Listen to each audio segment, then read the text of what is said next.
రంగంలో సాటి లేని వైద్య నిపుణులు డాక్టర్ చావా ఆంజనేయులు గారు, Asian ENT and laser treatment centre, Hyderabad. మీకేదైనా సమస్య ఉంటే మాతో చెప్పుకోండి, సమస్యకి పరిష్కారం తెలుసుకోండి. ఈరోజు మనతో పాటు ఉన్నారు అడ్వకేట్ రమ్య. వారిని అడిగి మరిన్ని విషయాలు తెలుసుకుందాం. నమస్తే రమ్య గారు. నమస్తే. కాలర్ లైన్ లో ఉన్నారు, ఒకసారి మాట్లాడి వాళ్ళ సమస్య ఏంటో తెలుసుకుందాం. అలాగే. హలో హలో, నమస్తే అండి. నమస్తే అండి. ఎక్కడి నుంచి మాట్లాడుతున్నారు? మీ పేరేంటండి? నా పేరు రమేష్ అండి, తిరువూరు నుంచి మాట్లాడుతున్నాను. ఓకే, మేడం గారు ఉన్నారు, ఒకసారి మీ ప్రాబ్లం ఏంటో చెప్పండి. రమేష్ గారు మేడం, చెప్పండి. నమస్తే మేడం. యాక్చువల్లీ మీ కాల్ కోసం ఎప్పటి నుంచో వెయిట్ చేస్తూ ఉన్నాను. Okay, thank you sir. మీతో మాట్లాడాలి, నా సమస్య మీతో చెప్పుకోవాలి, మీరైతేనే సాల్వ్ చేయగలరనే నమ్మకం నాకు ఉంది మేడం. అందుకే మీకోసం ట్రై చేస్తున్నాను. Thank you sir, thank you. ఎక్కడి నుంచి మాట్లాడుతున్నారు మీరు? తిరువూరు అండి. తిరువూరు. ఏంటి సార్ మీ ప్రాబ్లం ఏంటి? మేడం, అది నేను ఒక మర్డర్ కేసులో ఇరుక్కున్నాను. ఓ అది దాని గురించి మీతో మాట్లాడాలి. ఎవరు నాకు న్యాయం చేయట్లేదు మేడం. ఎవరిని సలహా అడిగినా కూడా నువ్వే తప్పు, నీదే తప్పు, నీదే తప్పు అంటున్నారు. సార్, ఇంత కొంచెం పెద్ద క్రిమినల్ మీరే కేసుల గురించి మీరు ఫోన్ లో మాట్లాడాలి అనుకుంటున్నారా? అవును మేడం, అవును ఎందుకంటే మేడం. ఇది కొంచెం మీరు ఈ రోజు మాట్లాడేది గబుకుని ఒకవేళ ఆ కేసుకి సంబంధించిన వాళ్ళు ఎవరైనా వింటే మీరు ఇక్కడ హానెస్టీగానే మాట్లాడాల్సి వస్తుంది. ఎందుకంటే మీరు నిజం చెప్పకపోతే నేను ప్రాపర్ సజెషన్ ఇవ్వలేను. సో మీరు మేడం, నిజం చెప్పారు అంటే తప్పకుండా అది మేడం. మీకు నేను ఒకసారి మీరు అడిగిన ప్రతిదానికి నేను చెప్తాను మేడం. అసలు ఏం సార్ జరిగిందో రమేష్ కూడా గారు మీకు ఒక్క నేను నిమిషం చెప్పుకుంటాను. వినండి. మీరు ఒకవేళ నిజం చెప్తే కొన్ని సందర్భాల్లో అవి కేసు మీద ఎఫెక్ట్ పడడానికి అవకాశం ఉంది. మరి అవతల పార్టీ వాళ్ళు ఎవరన్నా వింటే మీకు ఇబ్బంది అవ్వడానికి కూడా అవకాశం ఉంది. మేబీ మీరు ఊరి పేరు ఏమైనా మార్చినా కూడా స్టోరీ వింటే వాళ్ళకి అర్థమవుతుంది కదా. లేదు మరి మీరు మేడం, అంత పర్లేదు. డేర్గా ఇప్పుడు జరిగే చెప్దామని నాకు అనుకుంటున్నారా? ఈ ఇబ్బంది ఏం పెద్ద విషయం కాదు మేడం. నాకు న్యాయం కావాలంతే. సరే రమేష్ గారు చెప్పండి, అసలు ఏం మేడం, జరిగింది? ఎవరి మీద పడింది కేసు? నిజంగా మీరు మర్డర్ చేశారా అనుకుంటున్నారా? చేశారా, చేయలేదా? ఏంటి మీ ప్రాబ్లం? మేడం, అది ఒక 4 years బ్యాక్ మేడం. అసలు ఓకే, మీ ఏజ్ ఎంత అండి? ఇప్పుడు నాకు 28 మేడం. 28 years. ఓకే. నాకు 24 years ఉన్నప్పుడు అప్పుడు నాకు ఒక అమ్మాయి రాంగ్ నంబర్ ద్వారా పరిచయం అయింది మేడం. ఓకే. అయితే మీ ఇద్దరం అంటే నార్మల్ గా అనుకోకుండా మాట్లాడుకున్నాము. ఐ మీన్ వేరే వాళ్ళ నంబర్స్ తో మాట్లాడుతూ ఉంటే నాకు రాంగ్ నంబర్ ద్వారా అమ్మాయి పరిచయం అయింది. జస్ట్ ఏంటంటే నేను ఊరికే మెసేజ్ చేస్తూ ఉండేవాడిని. తనేమో ఎవరు మీరు అది ఇది అని అడుగుతూ ఉండేది. ఒక టైంలో మేము ఏంటంటే ఫోన్ మాట్లాడుకున్నాం. మాట్లాడుకున్న తర్వాత మాకు అర్థమైంది ఏంటంటే ఇది రాంగ్ నంబర్ అని అర్థమైంది మేడం. ఓకే. సరే, తను అడిగింది ఏం చేస్తుంటారు మీరు అని అడిగింది. నేను ఇలాగని చెప్పాను. తను ఏం చేస్తున్నారంటే తన ప్రొఫెషన్ తను చెప్పింది మేడం. అలాగే మా ఇద్దరిది నార్మల్ గా అలాగా ఊరికే అప్పుడప్పుడు మెసేజ్లు చేసుకుని అలాగా చేసుకుంటూ ఉండేవాళ్ళం.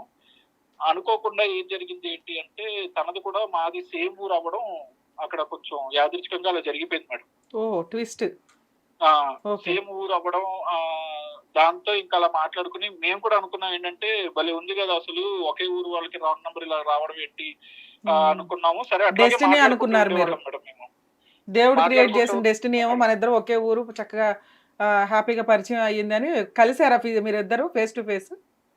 లేదు మేడం, లేదు. అది అలాగా మాకు ఒక 6 months అయింది మేడం. 6 months ఫోన్ లోనే 6 months కంటిన్యూ చాటింగ్ లేదా ఫోన్ లో మాట్లాడుకోవడమే మేడం. ఓకే. అలాగా మీ ఇద్దరు మాట్లాడుకుంటూ ఉన్నాం.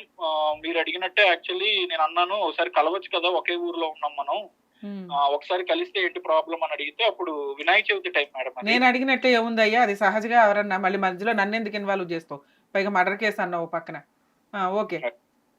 సో వినాయక చవితి ఆ క్రమంలో ఏం జరిగిందంటే ఇక్కడ సరే నువ్వు ఎప్పటి నుంచి అడుగుతున్నావు కదా కలవాలి అని ఇక్కడ మా ఏరియా దగ్గర తను ఏంటంటే ఒక గేమ్ లాగా చెప్పింది మేడం. ఏంటంటే ఇలాగ ఉంటుంది, ఒక బొమ్మ ఉంటుంది, ఆ బొమ్మ దగ్గరికి వచ్చి నన్ను కనుక్కో నన్ను అన్నట్టు ఊరికే చెప్పింది అలాగా. ఓకే. సరే అయితే అని చెప్పి నేను వెళ్ళాను ఆ అమ్మాయితో, అంటే ఆ అమ్మాయిని ఫైండ్ అవుట్ చేశాను. ఫైండ్ అవుట్ చేసి సరే మా ఇద్దరిది ఇంకా పరిచయం అట్లాగా స్టార్ట్ అయింది మేడం. ఓకే. ఏ రోజైతే ఆ అమ్మాయి పరిచయం అయిందో ఆ రోజు నుంచి మీ ఇద్దరు ఇంకా డైరెక్ట్ గా కలవడం ఒక ఇదిగా అయిపోయింది మేడం.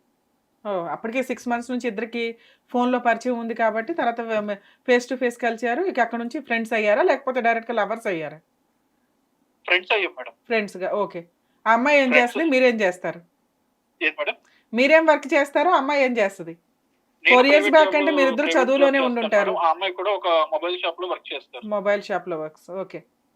మీరేం చేస్తారు సార్? ఒకసారి వినిపించలా. నేను ప్రైవేట్ జాబ్ చేస్తాను. Private job, okay. చెప్పండి. సో అట్లాగా మీ ఇద్దరం కలిసి తిరుగుతూ ఉండేవాళ్ళం.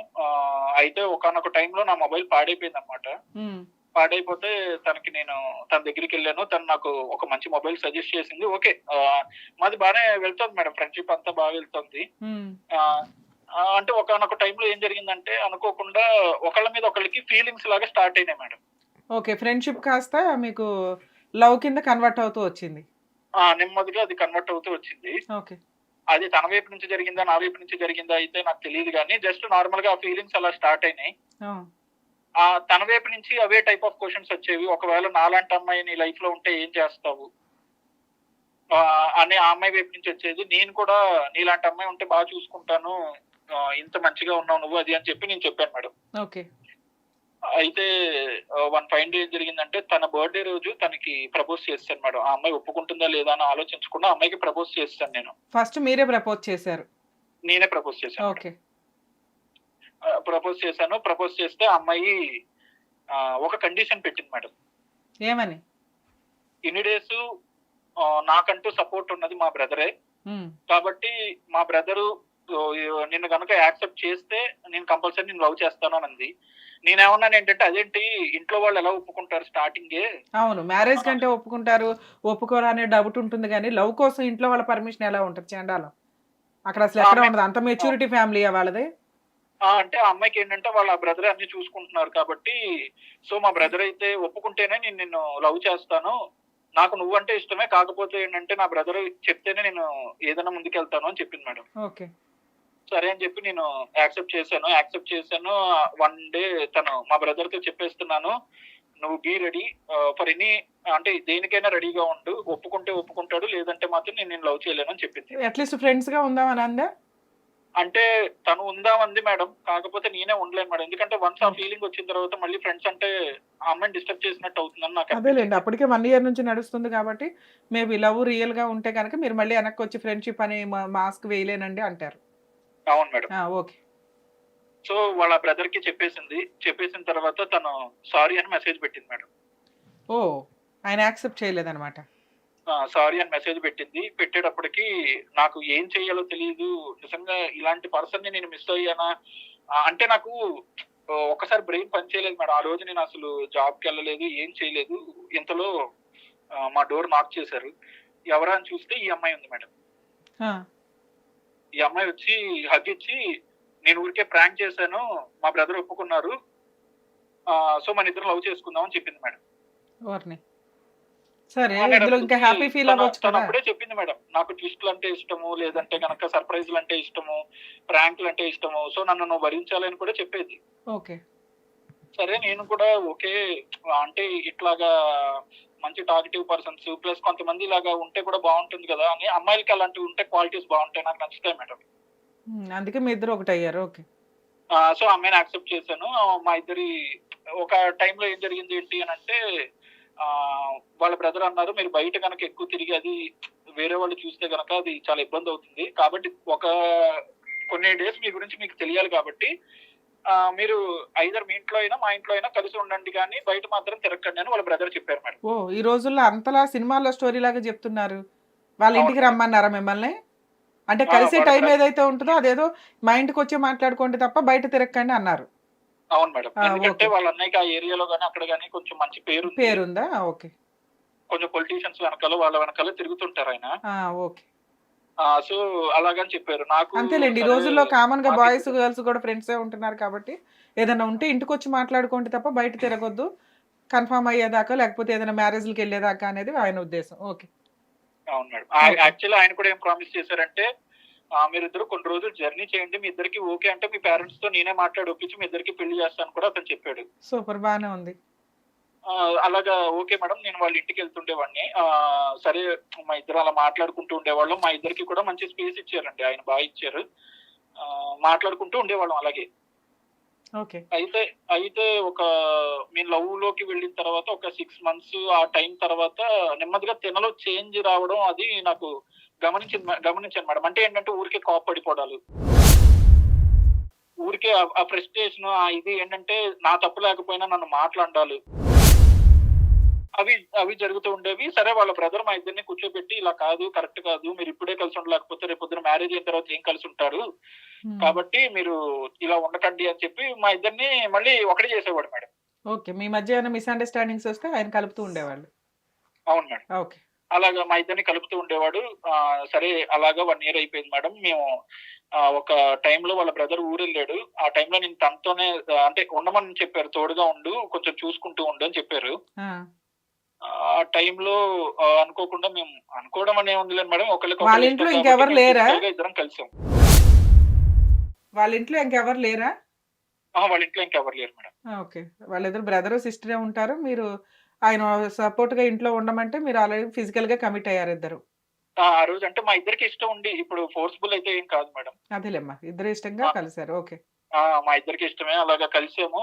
ఓకే, అలాగా నెమ్మదిగా అది కలిసిన తర్వాత ఆ అమ్మాయిలో కొంచెం చేంజ్ వచ్చింది మేడం. అంటే ఏంటంటే మరి నా మీద నమ్మకం వచ్చిందో లేదంటే ఏంటో తెలియదు కానీ అప్పటి నుంచి మాకు గొడవలు లేవు మేడం. అట్లాగా ఒక 4 months అయింది. 4 months అయిన తర్వాత ఆ అమ్మాయికి ప్రెగ్నెంట్ అని తెలిసింది మేడం. ఆ అమ్మాయి ప్రెగ్నెంట్ అని తెలిసింది. తెలిసేటప్పటికి నాకు ఫస్ట్ ఆఫ్ ఆల్ కాళ్ళు చేతులు అసలు ఆడలేదు, ఏం చేయాలో తెలియదు, ఏంటో నా వల్ల అసలు అర్థం కావట్లేదు మేడం. ఓకే. అలాగా అప్పుడు ఏం జరిగిందంటే మేడం, అది నేను చెప్పుకోలేకపోతున్నాను అసలు. సరే చెప్పేసి కాదయ్యా, అమ్మాయితో ఒకసారి కలిసారు, అమ్మాయి ప్రెగ్నెంటా? ప్రెగ్నెంట్ అయింది మేడం. ఓకే. ప్రెగ్నెంట్ అని ఫస్ట్ ఎవరికి తెలిసింది? వాళ్ళ అన్నయ్యకి తెలుస్తుంది అన్ని విషయాలు. అతనికి తెలిసిందా తెలియలేదా? అదే మేడం, అదే మీకు నేను చెప్తున్నాను. చెప్పండి. ఆ అమ్మాయి ప్రెగ్నెంట్ అయిన విషయం, దాని తర్వాత ఏం చేయాలో తెలియని సిచ్యువేషన్ ఆ అమ్మాయికి నేను చెప్పాను. ఏంటి ఇప్పుడు నువ్వు అబార్ట్ చేసుకుంటావా, మీ అన్నయ్యకి తెలిస్తే మళ్ళీ ప్రాబ్లం కదా అంటే, యాక్చువల్లీ నీకంటే ముందు అన్నయ్యకి తెలిసింది ఈ విషయము, నేను కళ్ళు తిరిగి పడిపోయాను. పడిపోతే అంటే నాకు అసలు ఒంట్లో కూడా బాగోట్లేదు, నేను నీకు చెప్పలేదు, నువ్వు ఎక్కడ బాధపడతావు అని అన్నయ్య తీసుకెళ్లాడు. తీసుకెళ్తే ఇలా తెలిసింది, అన్నయ్య సీరియస్ అయ్యాడు, ఏంటది మీకు అసలు బుద్ధి ఉందా లేదా, కొన్ని రోజుల వరకు మీరు ఆగలేరా అని చెప్పి తిట్టాడు అని చెప్పి అమ్మాయి చెప్పింది మేడం. ఓకే, అది ట్విస్ట్ అయినా ఏంటి కాంపటీస్ చెప్పింది మేడం. చెప్తే నేను అన్నాను, సారీ మీ బ్రదర్ తో నేను మాట్లాడతానంటే, సరే అని వాళ్ళ బ్రదర్ తో నేను మాట్లాడితే అతను నన్ను కొంచెం మందలించాడు మేడం. అరే నువ్వు కొంచెం చూసుకోవాలి కదా, కనీసం ప్రొటెక్షన్ అని యూజ్ చేయాలి కదా, ఆ మాత్రం తెలీదా అన్నట్టు మాట్లాడాడు మేడం. ఏమిటో మీరు అంతా చాలా బ్రాడ్ గా ఉన్నారు. ఓకే, తర్వాత మేడం అంటే నేను అన్నాను, సారీ ఇంకోసారి ఇలా జరగదు అని అంటే, సరేలే ఇప్పుడు మీ పేరెంట్స్ కి మరి చెప్పేద్దామా, మరి మీ ఇద్దరికి పెళ్లి చేయాలి కదా అన్నట్టు మాట్లాడాడు అతను. ఓకే. మాట్లాడితే ఇప్పుడు చెప్పాలి అంటే కష్టం, ఎందుకంటే ఫినాన్షియల్ స్టేజ్ కూడా ఇంట్లో బాగాలేదు, నేనే చూసుకోవాలి, ఇప్పుడు తిన్నే నేను చూసుకుని ఇంట్లో వాళ్ళని చూసుకోవాలంటే నా వల్ల కాదు అని చెప్పాను మేడం. ఇవన్నీ నువ్వు ప్రెగ్నెన్సీ చేయడానికి ముందు చూడాలి కదా. అయితే మీ ఇద్దరం పోనీ పెళ్లి చేసేసుకుంటాము, మీ ఆ అమ్మాయిని అది మీ ఇంట్లోనే ఉంచుకో, నేను కొంచెం ఇంట్లో సెట్ చేసి తీసుకెళ్తాను అని చెప్పాను మేడం. ఓకే. అతను అలా బాగోదు, ఇప్పుడు పెళ్లి లవ్ అంటే దాచచ్చు కానీ పెళ్లిని కడుపుని ఎక్కడ దాస్తావు, గబుక్కుని దీన్ని బయటికి తీసుకెళ్లాలన్నా కూడా కడుపు చూసి ఇది చాలా వరస్ట్ గా ఉంటుందని చెప్పాడు అతను. నిజంగా నా మంచి కోసం అతను చాలా నిలబడ్డాడు మేడం, నిలబడ్డాడు. నేను యాక్సెప్ట్ చేస్తాను కూడా. ఓకే. ఎవరో వస్తారు ఏదో చేస్తారు అని ఎందుకు ఎదురు చూస్తావు? రా, నీ ఊర్లో ఉన్న సమస్యలని నువ్వే పరిష్కరించు. నీ ఇల్లే కాదు, నీ ఊరు కూడా నీదే. ఇప్పటి వరకు మీపై ఎన్నో దాడులు దౌర్జన్యాలు జరిగినా చూస్తూ ఉన్నారు. మీ చుట్టూ జరిగే అన్యాయాన్ని వీడియో తీసి ఈ క్రింద ఉన్న నంబర్కి పంపించండి. మీ ఊర్లో జరిగే వింతలు, విశేషాలు మరియు మీలో కానీ మీ చుట్టుపక్క వాళ్ళలో కానీ ఏదైనా స్పెషల్ టాలెంట్ ఉన్నా కూడా మమ్మల్ని సంప్రదించండి. ఈ ప్రపంచానికి హిట్ టీవీ మిమ్మల్ని పరిచయం చేస్తోంది. హిట్ టీవీ, ఇది సామాన్యుడి టీవీ.